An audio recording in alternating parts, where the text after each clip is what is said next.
Okay, good morning, everybody. Thank you so much for joining us. Welcome to the Kabbalah Café of Erev Shabbat Kodesh, Parashat Tavo, right here in Yerushalayim at 9:30 Friday morning.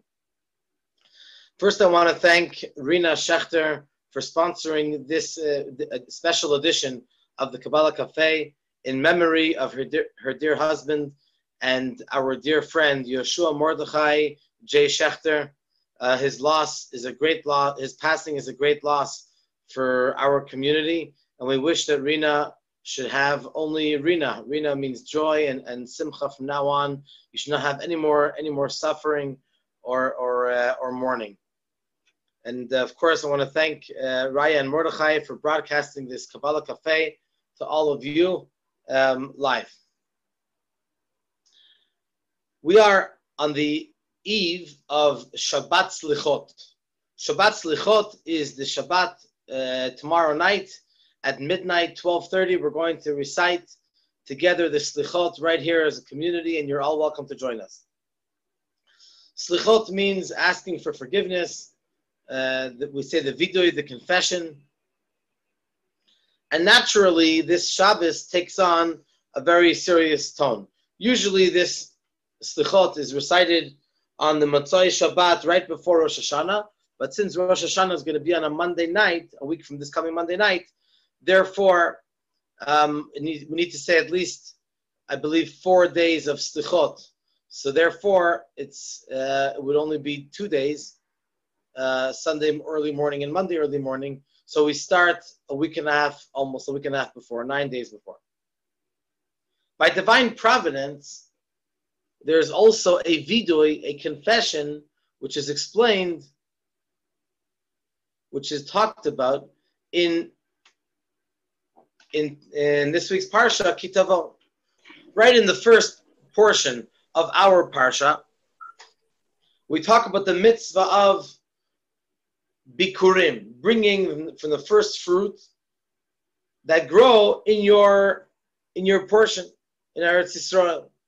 So the first fruit we have to bring to Hashem, to the Beit HaMikdash, the beautiful procession. Everybody comes together, and it's brought on a beautiful tray, silver tray, and brought to the Beit HaMikdash. While one brings the bikurim, we need to say a quote-unquote confession. What is the confession? We affirming that we did all of the mitzvot which are necessary for the fruit, the teruma, the maaser, the tithe, and so on. We did everything correctly. As we say in the Torah, Lo avarti mi mitzvotecha v'lo shachachti. We tell Hashem, I did not transgress your mitzvot, and I did not forget. So there, we do have over here a vidui, a confession. The obvious question is, what kind of a confession is it? Usually, when you want to do it, when you talk about confession, you talk about someone that did something wrong, and they come to confess, and they promise, I'll never do the wrong thing again. So what kind of vidui is there over here? There is an affirmation. A person is saying, Hashem, I'm just assuring you that I did everything correctly. But is that called a vidui, a confession? So if we understand this, then we'll also understand what kind of a vidui and slichot and slicha needs to be done for Rosh Hashanah and for the New Year. As we said earlier, usually a confession is associated with a concept of someone did something bad, unworthy, and from now on, I'll never do the wrong thing again. But if we think into what confession is, then hopefully we'll understand that it's not necessarily crying for the past, but perhaps also, and more importantly, confession is something very positive and something very joyful, if you will.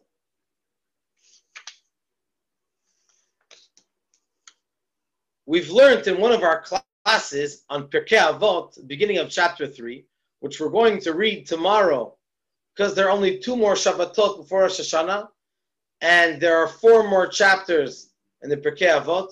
So tomorrow we're going to learn chapter Gimel and Daled, 3 and 4, and next Shabbat we're going to learn chapters Hey and Vav, 5 and 6.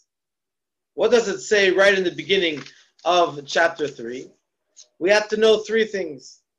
Where you come from, where you're going, and in front of who you're going to have to do a calculation and a judgment in front of Hashem. Now, understanding these 3 things are very, very important, because we're talking about understanding the past, knowing where you're going, and of course, who you have to give a calculation for, which is Hashem, of course. So these 2 concepts are of the past and the future are very important over here for the concept of vidui, confession, and tshuva in general. Of course, in order for a person to go forward, you have to recognize the past. You have to recognize what a person did beforehand, and then say, well, how is the future going to be different? Nevertheless, the question is, how much of a focus do we put on the past? How much of a focus do we say, look what I did, and look here, and look there, what am I going to do? Or do we put more of a focus on the future? It's important to know the past, not to deny the past. But the main thing is going forward. What I'm going to say now is an underlining common denominator between everything that I'm going to say of the point of Bezrat Hashem until the end of this year. The greatest tool that the Yetzer Hara has, the evil inclination, is to get a person into depression. If he succeeds, God forbid, to make a person depressed, then he's won the war.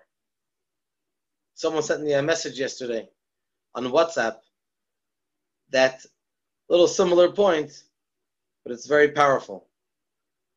That it comes from one of the tzaddikim. If someone can control themselves during these days preceding Rosh Hashanah, if someone can control themselves not to get upset, not to have kaas, then they will have a great year.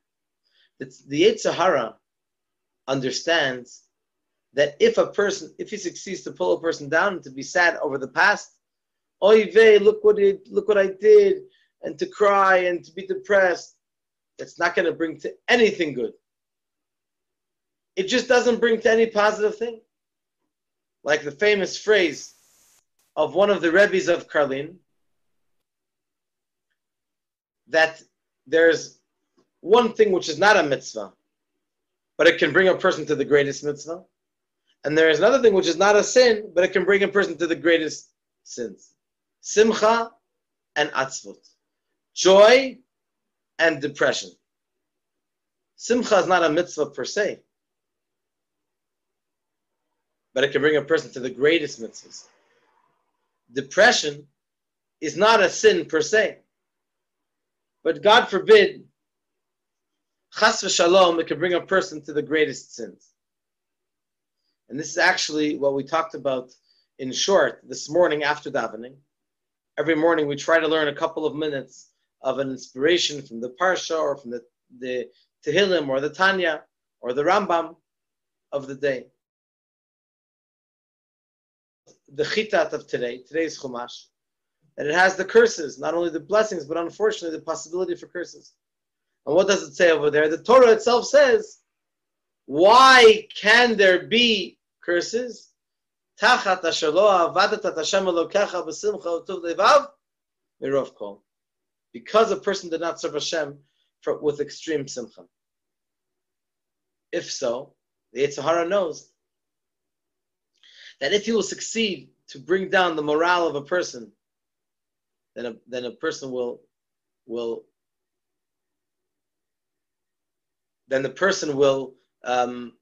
God forbid, go to the lowest levels. I have a friend that has a yeshiva somewhere in Europe. Well, about 70 boys that come from all over Europe. And so every year, being the head of the yeshiva, he gathers all the boys together and he gives a speech to them in the hall of the yeshiva. He gives everyone a pen and paper in the middle of the speech. And he tells everyone, I want you to write down 5 special talents that you have. He says that every year it takes quite a while for them to come up with 5 good talents and character traits that they have. So he said he once asked one of the students, why does it take so long to figure out it's only 5? Just tell me how special you are. So some answer, of course, that they feel that it brings them gava, it brings them ego, and so they feel that strange, like no one ever asked them to write down 5 special character traits that they have. But what's really the answer? What does he explain to them? You don't have to worry to write down and recognize your own special talents. Because if you think that what you have is yours, then you have what to be afraid of. But if you recognize that it belongs to Hashem, then what's that to be embarrassed of? You should be proud of it. If a person is wise, is it his own wisdom? No, Hashem gave him his brains. If a person is kind, is it his own greatness, kindness? No, it's a blessing that Hashem gave him. So too, he told these boys that they should be proud of the gifts that Hashem has given them. And when they will realize how special they are, and how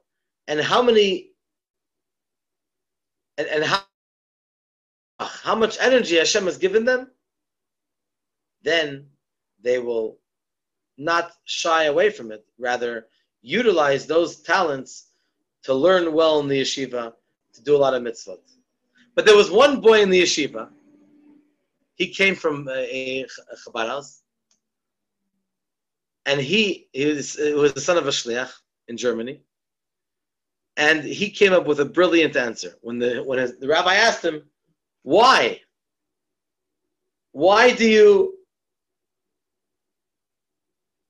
is it so hard for the boys to write down their talents? So he said as follows: it's the Yetzer Hara, it's the evil inclination, which makes it hard. He knows, the Yetzer Hara knows that if we will know our special talents and character traits, then he will have a very, very difficult job to get us to do any aver. So he stands on his hinds. He does his best to try to get a person to be depressed and to be down, to be in a bad mood. That is such a very powerful insight that this boy had. So when we look at that Mishnah, and the Mishnah says, look at where you came from and look at where you're going. Knowing where you come from is important, but it's not there to make a big fuss about, to make a big deal. That's not why we need to know where we come from. The main thing is to know ula'an ata holech. Where are you going? Look at the special kochot, the special blessings and gifts that Hashem has given you. Look where you're going. That's the main part of what a person's calculation should be. And when we do so, we are sure that this will be the ultimate success. Yesterday afternoon, I'm sitting in Chabad, and a woman walks in, and she says, I would like to write a letter to the Rebbe. It's a very, very special, meaningful, emotional, inspirational experience. And she wanted to put in the letter inside one of the Rebbe's letters, books of letters. The Rebbe has approximately 30 volumes just of his letters until 1978. Last week they published a new book, which is all of his letters from 1978, and I'm sure there are many more that have not yet been located. And so I said with pleasure. I gave her a pen and paper. She sat down and she wrote a letter to the Rebbe. And then she wanted me to explain to her the Rebbe's letter. And it was so powerful that I thought about this letter several times, and I have to share with you this point. The Rebbe, the person was complaining. The person that wrote a letter, the Rebbe was responding to this letter. The Rebbe says, in response to your letter that you wrote to me, A, B, and C. So one of the points is that he feels that he is very, very depressed, and he does not know how to get out of depression from different experiences that he may have had. So the Rebbe says, the most important thing for you is not to deal with the negativity, not to get involved with your depression. Now, the Rebbe added, there are some people who, in order not to be involved with the negativity, they fight it. They do all kinds of things to, so to speak, get rid of the depression. And they wrestle with it. And they try their best to get away from the depression. The Rebbe says, if you're trying to get away from it, that means you're dealing with it. And so just forget about it.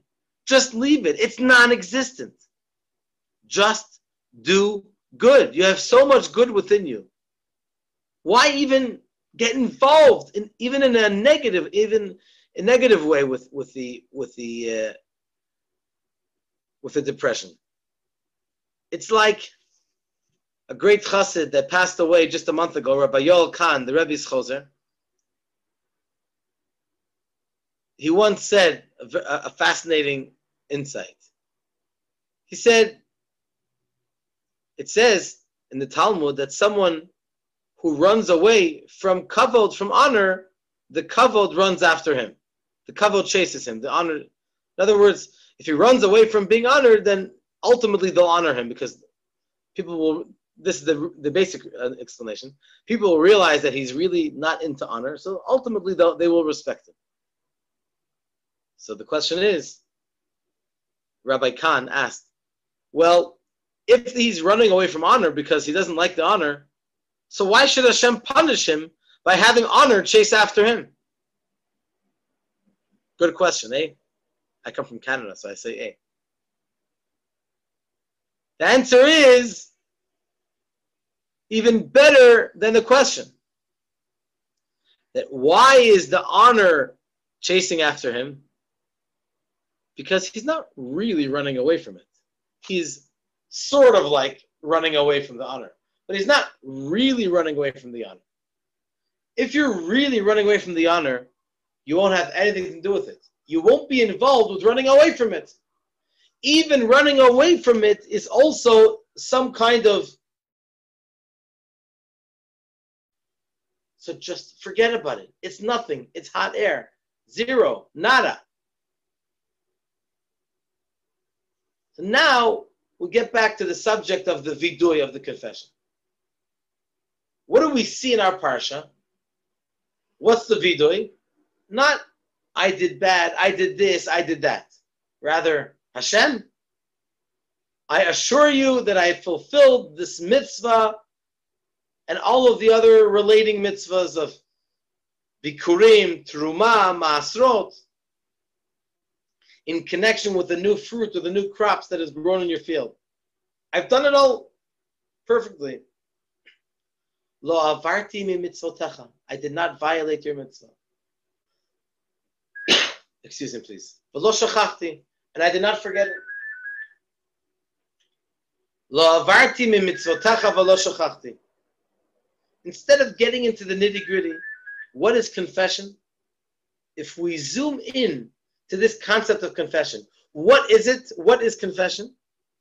Confession is primarily, where are we going? Ula'ana taholech. What is teshuvah? Of course, it includes recognizing what we did in the past. But that's not the main focus. The main focus definitely is knowing the potential that we have and maximizing on it in the future, starting now. There are two types of parents. There are parents, and both these types of parents both have a child or children who are hyperactive. One parent will tell the child, "You are hyperactive. Why are you acting like this? You're acting like a lunatic. Shape up."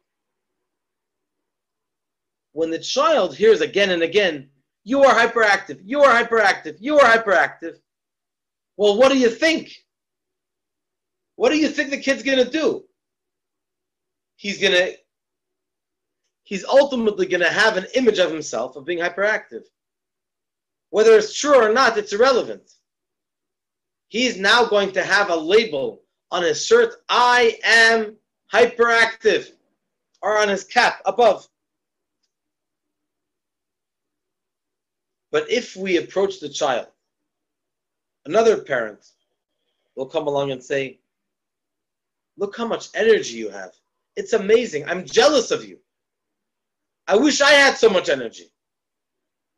You know, with your energy, you could go out to the shuk and you can take your tefillin with you and you can put on tefillin with 10 people who did not put on tefillin today. Or you can go on, have a farbrengen and sing nigunim, and so on and so forth." The same child or the same character traits, they're both hyperactive, but the second child, he's not going to hear in his ear the entire time, "I am hyperactive, I am hyperactive, I am hyperactive." He's going to hear, "I am energetic. I have a great potential. I have a great future, a bright future." That's what he's going to hear the whole time. So that's what's going to be knocked into his head. That's what's going to shine in front of his eyes. How much potential he has. So when we stand before this special Shabbat of Shabbat Slichot, what we want to encourage ourselves and each other is not about how bad we were in the past year, rather how much potential we have and how good we're going to be in this coming year and beyond. Yesterday was Chai Elul, was the birthday of the Baal Shem Tov and the Alter Rebbe. Here's an amazing story of the Alter Rebbe, Rabbi Shneir Zalman, the author of the Tanya, which magnifies this point.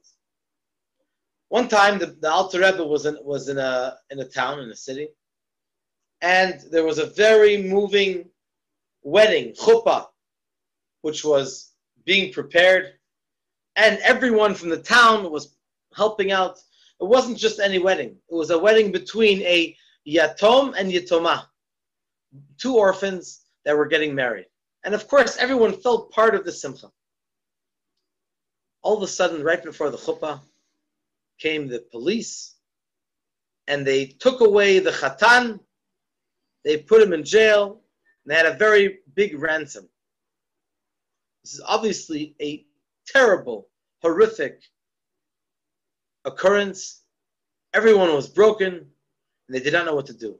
But the Alter Rebbe was very practical. He said, let's make a list of all of the rich people in the city, and we're going to pay the ransom, which is the greatest mitzvah of Pidyon Shvuyim, to redeem someone that has been taken captive, especially someone on the day of their own wedding, especially a yatom, an orphan, and especially is going to marry a yitoma. Can you imagine that an orphan woman, that on the day of her wedding, that her husband-to-be was taken in captivity? I'm just going to repeat the beginning of the story in very short. The Alter Rebbe was in a town, and they were preparing for a wedding between an orphan, two orphans, a boy and a girl, and the police came and took the Chatan away and put him in captivity. So the Alter Rebbe said, we need to pay the ransom. It's the greatest mitzvah, Pidyon Shvuyim. They made a list of all the rich people, and the Alter Rebbe said, I think there's one more person. I think his name is Moshe. Why is his name not on the list? They said, nah, we don't need to go to him. Everybody knows he's the greatest miser, and he's never going to give any money for this. The Alter Rebbe said, no, I want you to put him on the list. So they wrote his name at the bottom of the list. The Alter Rebbe said, no, I want you to put his name at the top of the list, and we're going to go to him first. So they didn't understand why the Alter Rebbe was saying this, but the Alter Rebbe said so, so they listened. And a delegation, an honorable delegation, went to the home of the rich man, Moshe. They knocked on his door, and the Alter Rebbe started to say the story. There's a wedding, and unfortunately, they took away the orphan, the Chatan. Before he had a chance to finish the story, the old man, the rich man takes an old rusty coin, a very small coin. It was called a kopek in Russia, a kopek, and he gives the old rusty coin, which gives it to the Alter Rebbe. The Alter Rebbe says, "Wow, thank you very, very much. I appreciate it. Thank you for your kind contribution." And turns to go, and the guy looks at the Alter Rebbe as if he fell from Mars. For years, people would come, and he would take out the same old rusty coin, and people just left it. What do you give me this coin? What am I going to do with it anyways? And here the Alter Rebbe is taking a totally other approach. That it was this rich man's kind heart, at least at some point, that he wanted to give someone a coin. And that person did not appreciate it. And so he decided that from now on, he's going to give this coin. You don't like it? Don't take it. See, the Alter Rebbe starts to move away. And the rich man says, Moshe says, come back. Rabbi, come back. Yes, how can I help you?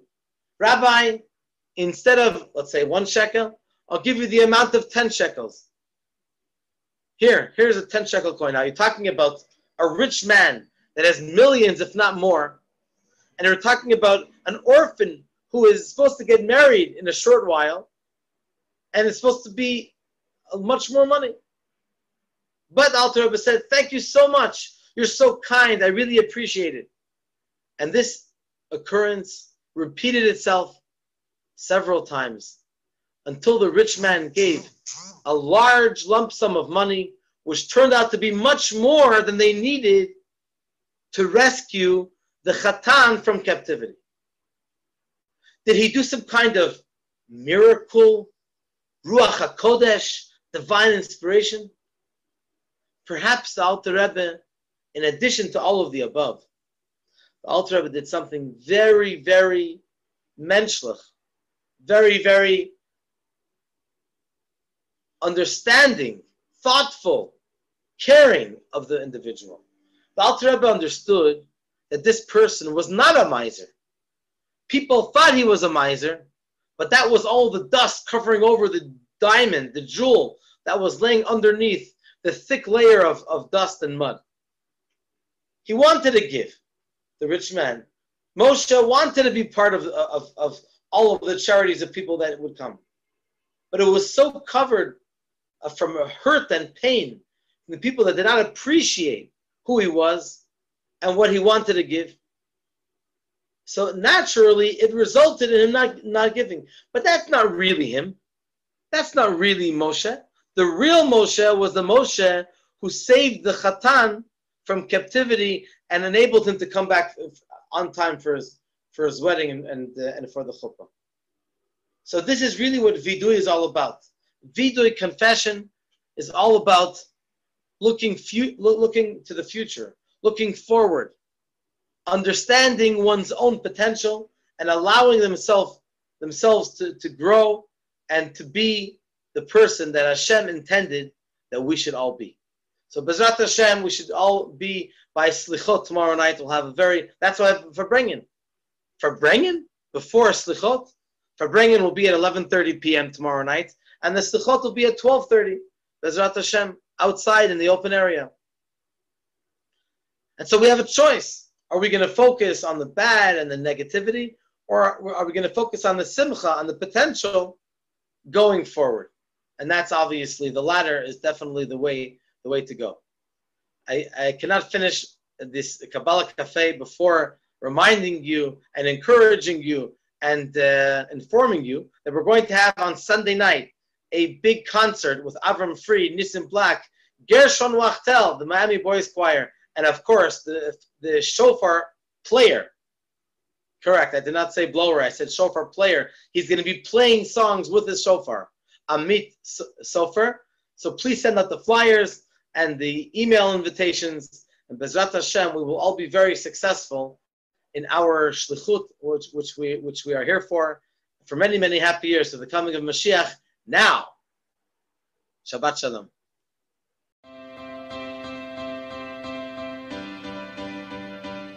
Hey, what's going on? This is Nissim Black and Rabbi Goldberg. We are here in Rechavia, and we are broadcasting live from Jerusalem to your couch, to wherever you're sitting, right, Rabbi?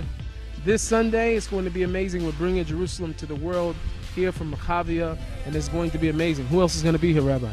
Avram Fried, Amit Sofer, Gershon Wachtel, and the children's choir Pirchei Yerushalayim. Wow, wow, wow, wow. All the way here from Jerusalem to all of you. Please be there or be square. And spread the word.